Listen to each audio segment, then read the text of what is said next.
Hey guys, it's Avenger, welcome back, and today we're taking a look, an early look in fact, at FlyingIron Simulations P38L Lightning.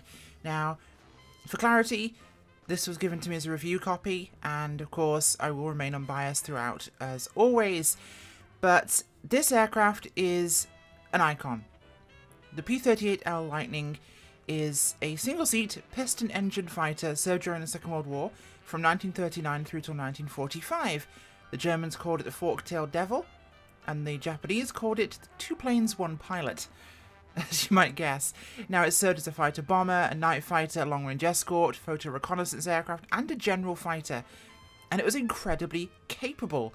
Huge service in the Pacific, of course, and overall, the aircraft was just a phenomenal monster with numerous aces, 9 or 10 I can think of to hand. Now, it is a turbo and supercharged aircraft, and it carries a pair of Allison V1710 engines, the 111 versions. Those are V12 liquid-cooled turbo supercharged piston engines, as we look at a wonderful hangar wall. Beautiful. These aircraft engines put out 1600 horsepower apiece. That is crazy. Incredibly powerful. Now, it was also one of the fastest at over 400 miles an hour, which is incredible for an aircraft of this type. Now, this aircraft comes with about 9 liveries, as you can see here, and 1 overall variant. Now, this, of course, is our cockpit, but we'll, as always, start on the outside. Now, we're flying California Cutie today, because it seems nice, and actually is one of my favourite liveries from the aircraft so far. The weathering detail on just the props alone is gorgeous. I haven't looked at the propeller that close before, or any aircraft's propeller before as closely, but my god, that is really nice.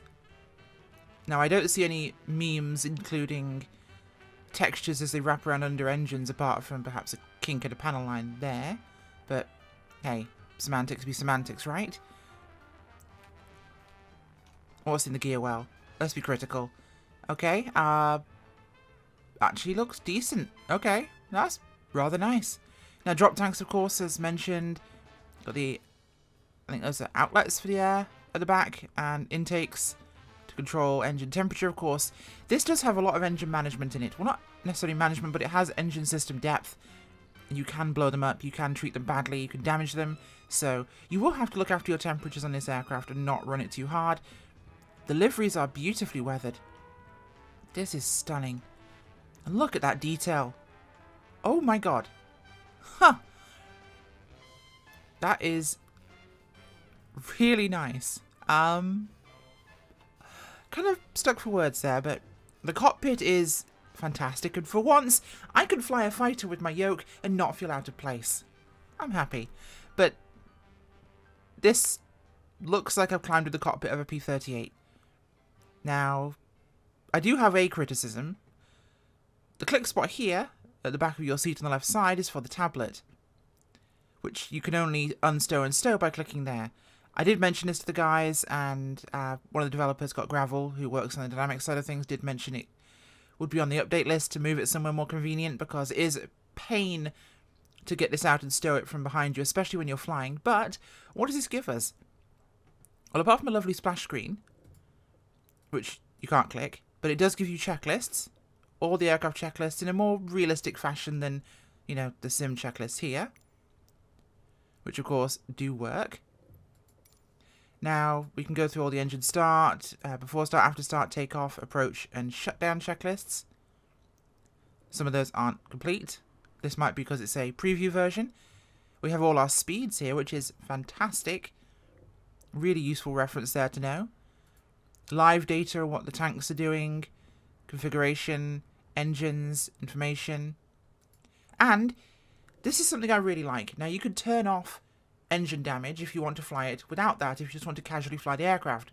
But also, if you want to do a crazy long flight, or you are just wanting to do something a bit more lighthearted and fun and fly the plane, you have an autopilot here on the tablet.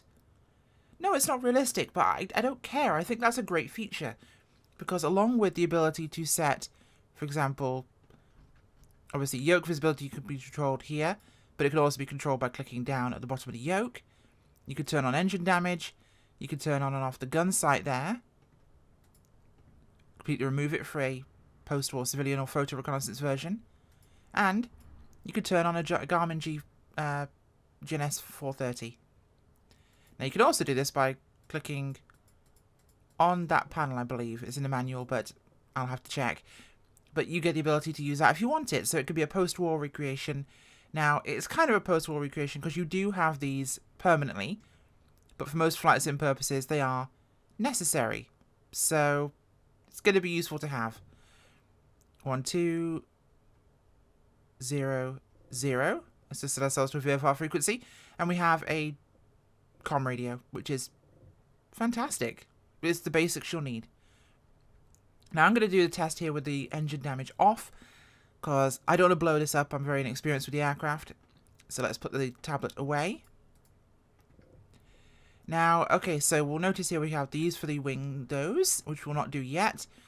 We're just going to... Oh, the yoke's there. Click spot there for the bottom of the yoke.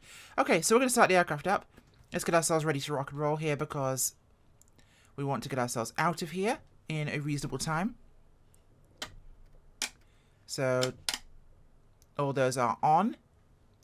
Let's make sure our fuel selectors are set.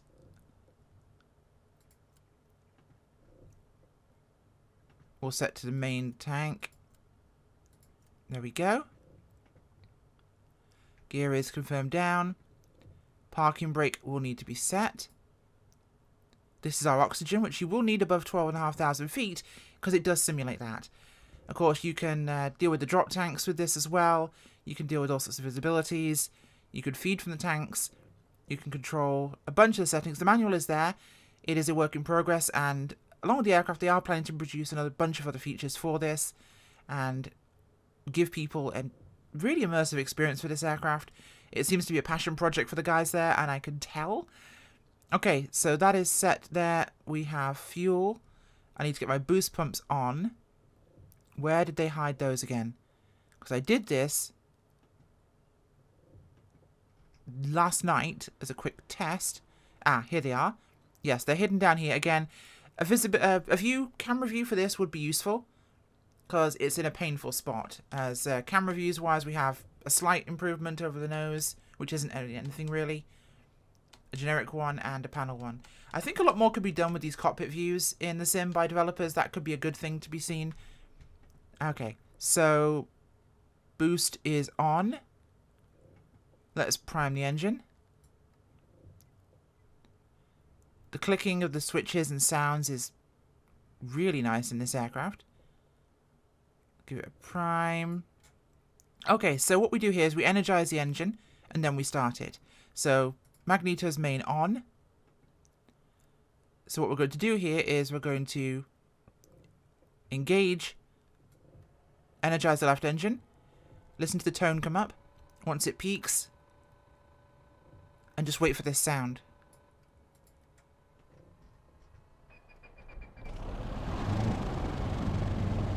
Oh my god. That...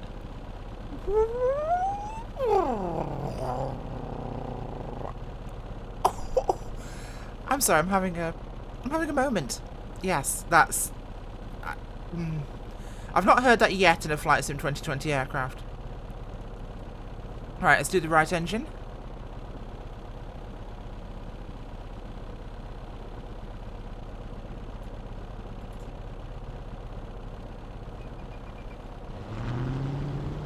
Oh, did you hear that roar as it spooled?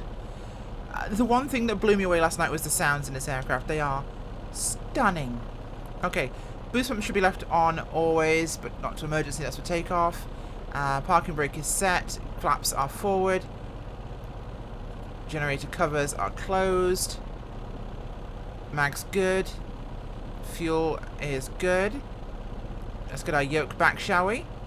We'll knock off the parking brake. And we're going to get prepared to taxi here.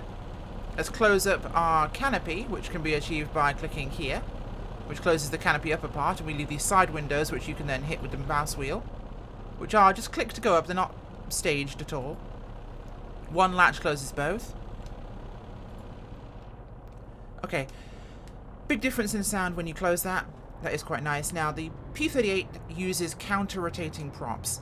Now, what this does is it eliminates a lot of the P factor and torque you'd experience in the aircraft, and means that single-engine operations are a lot better, but also it taxis and takes off and lands incredibly straight. As I just, for some reason, ruddered to the left when I meant right. It takes off incredibly straight, and it behaves without any kind of weird tendencies, making it a very stable aircraft. Now, before we actually take off, I'm going to go outside and show you something, because this actually implements another cool feature here, utilizing the spoiler functionality for a different purpose. So as we turn here and hold short, as I've somehow managed to waste 11 minutes, or probably close to that, faffing around. Alright, I am going to hit the spoiler key, which does often work sometimes. There we go. These are your turn flaps. These can actually assist you to make a tighter turn at higher speeds, making the aircraft incredibly maneuverable. So they aren't spoilers as much as they will help the aircraft turn dramatically, which is a great feature. Okay, let's go back inside. Confirm those are retracted. I don't want to take off with them. Okay.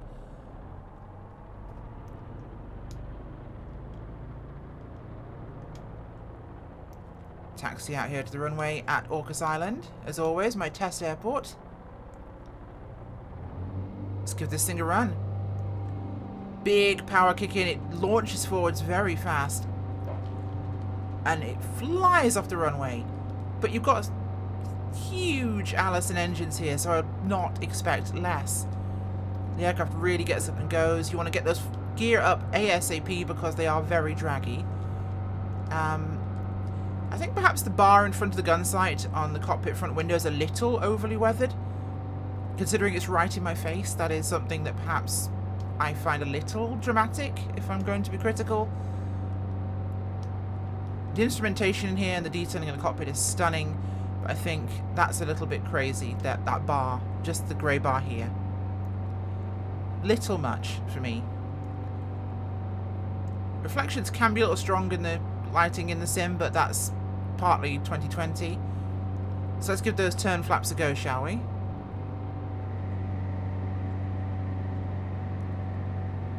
Whew. Hello, that's tight. This aircraft is a phenomenally nimble and aggressive aircraft. Let's go visit Orcas and let's do the early version of Top Gun and buzz the tower, shall we? Now we'll pull some high G maneuvers in a minute because I want to show you something that I really loved last night as a neat little feature. Just take her down low first. Sim performance, by the way, for this aircraft is actually phenomenal. Really, really, really good. I don't see any difference in performance FPS-wise compared to any other aircraft, so that is huge. And we're going to go up. Listen to the pilot huff. Yep, you're breathing hard into the microphone, into the mask. That is so cool. And kick.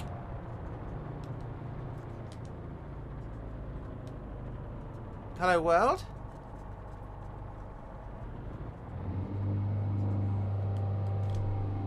Use those turn flaps to help pull us out of this. Oh, big G. This is honestly a really fun aircraft to fly. Now with this, the autopilot, you could realistically go on huge long legs, flying long distances and really kind of tour with this aircraft. It has got good range, being a long-range fighter, and if I recall correctly, which I'm going to do just right now for you, its service ceiling, by the way, is 44,000 feet this aircraft can get to, which you will need oxygen for, and its ferry range could be 2,900 nautical miles, or 3,300 miles, and its combat range was 1,100 nautical miles. So you could ferry this thing and go on like flying trips 3,000 nautical miles, ballpark. Okay, so there's the airport. We're going to bring her back in now, so let's drop that speed back, which we should kill a lot of in the turn. And we'll put her on the deck here. We don't want to be out too long today. Okay, speed's come back. Gear down. We are a little high here, so I'm going to have to try and kill this off. There we go. A little bit of an S-turn or two. That's me making it unstable by throwing cross controls in. Okay, so we know our ballpark figures we want to achieve for approach, and I think we are a little fast right now. We are, so we're going to 360 this. Little too fast. And by the way, my gear's down right now, and this thing will still absolutely kick.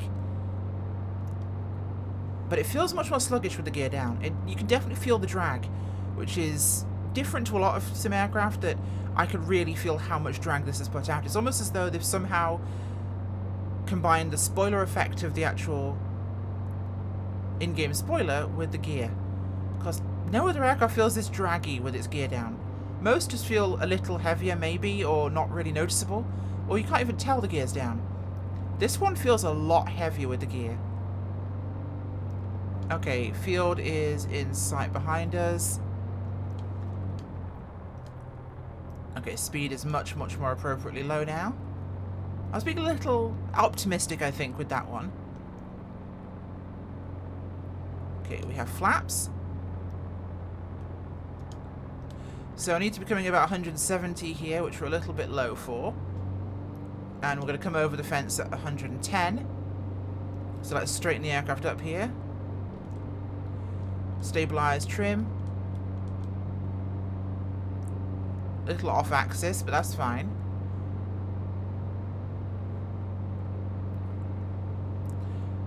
As always, I'll make beautiful landings off camera, but I will stuff it every single time on the camera.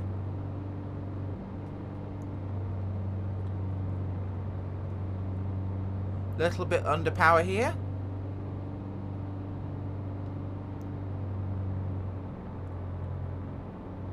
Yep, I'm definitely coming a bit short. Nose too high.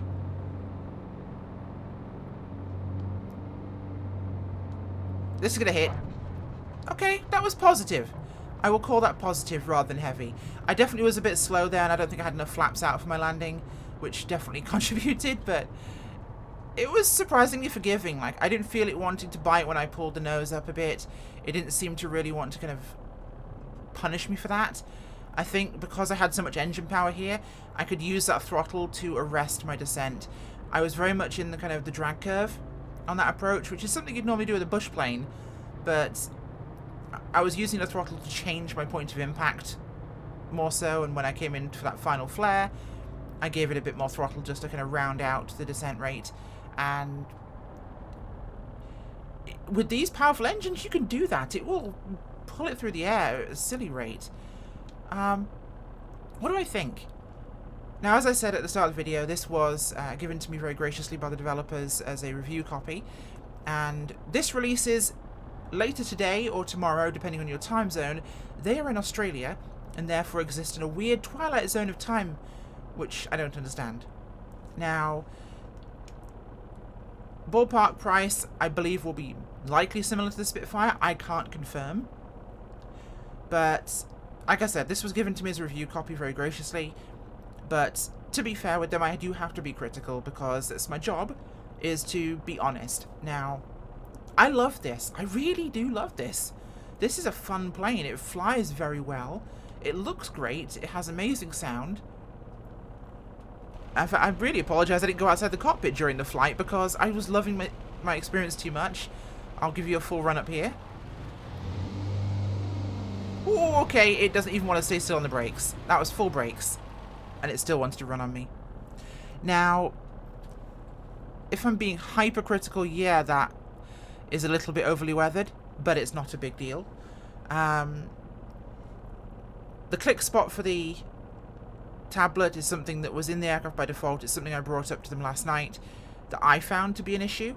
Not a huge issue, but a little annoying. Perhaps awkward would be better. So if I was developing this, I'd put the click spot somewhere like here.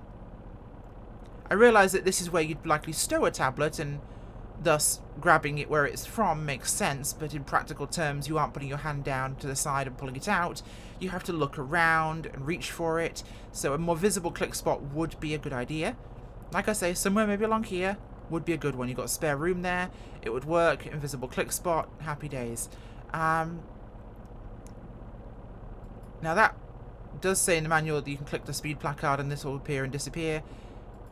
That might be different with the production version and the early release version, but having it on the tablet works just fine. The aircraft is really nice. If you like warbirds, I'd recommend it. I think it's a good plane. I think I'm going to go for 9 on the AV scale, which is now becoming a thing, no matter how much I try not to be. It's really good. There's a couple of little things that could improve. Maybe some parts of the weathering is a little excessive in a couple of areas, like I mentioned there. There was one panel I found on the outside that was slightly warped. One. And the tablet position is annoying. But I think the tablet in itself makes this plane so much more versatile because you now have the ability to be super casual with this aircraft or super immersive. So you can fly with engine damage, caring about your temperatures, having to watch that, oil dilution. You can fly, just throttle up and go. You can put the autopilot on, you can cruise for long distances. It will appeal to everybody. Even those that want a GPS for more casual simming, get that option. So appeals to hardcore, appeals to casual, looks great, flies great. I don't want to sound like I'm shilling here, because I do actually like this, and I think they've done a fantastic job. You can tell there's been passion gone into this aircraft. They've hit those nails that a lot of developers don't hit when it comes to an aircraft release at the moment. The small details are largely right. Manual is still a work in progress, I believe, so I can't confirm what that will be like, but there is a manual included, covers full details. The checklists in the tablet are great. I think the only real major criticism I could possibly give is that it doesn't do more. Because these guys have shown they already can. So I can't wait to see what they do next. Yeah, solid purchase actually. Thanks for watching, guys. Bye.